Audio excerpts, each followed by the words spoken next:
I want to talk to you about wholesalers, right? Yeah, My connect, favorite. yeah, connections and relationships with wholesalers. Like, what's the importance of that? Yeah. So most, I know a lot of agents who don't even know what wholesalers are. Mm, I know a lot of agents who don't even know what off-market deals are. And frankly, those are people I don't really care to do business with because we're in different worlds per se. mhm. So people have this misconception and wholesalers have like a negative connotation to them where people think that they're scamming. So personally, being a licensed agent, I don't feel ethically correct doing wholesaling myself, like getting properties under contract, only because, so for anyone who doesn't know what wholesaling is, essentially, we'll just keep it simple. Let's say I'm a wholesaler and I'm going to come to you and say, I can pay you $100,000 cash for your house. Meanwhile, like your house is really worth like, someone would pay 160 for it. And I'm going to say, I could pay you $100,000 for your house.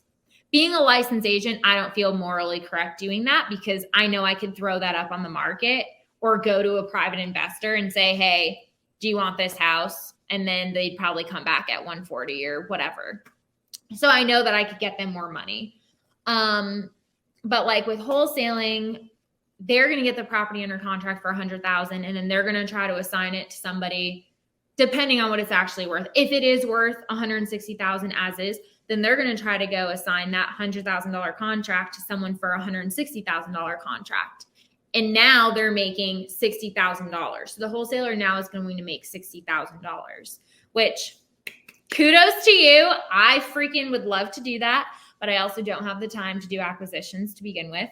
But so if an investor comes in and does that, well, now that wholesaler is making $60,000 and that seller just lost out, like if they had to pay a commission, let's say they just lost out on $45,000. So personally, I don't do it, but I love wholesalers. My first 2 deals in my first 6 days of being licensed were both with wholesalers. And my broker, who was a broker for like, I don't know, at least 30 years, had no clue what I was talking about. So that just leads me to believe that people really don't understand that. And they do have, people think that they're sneaky or that they're liars and whatever. And it's like, do your due diligence. If you know what you're doing and you're savvy, then you're going to know, hey, okay. Like I had one guy figure out, he's like, yeah, this wholesaler is probably buying this for 110,000 and he's assigning it to me for 138. Like he knew exactly where the numbers were, but he doesn't care because the numbers work for him.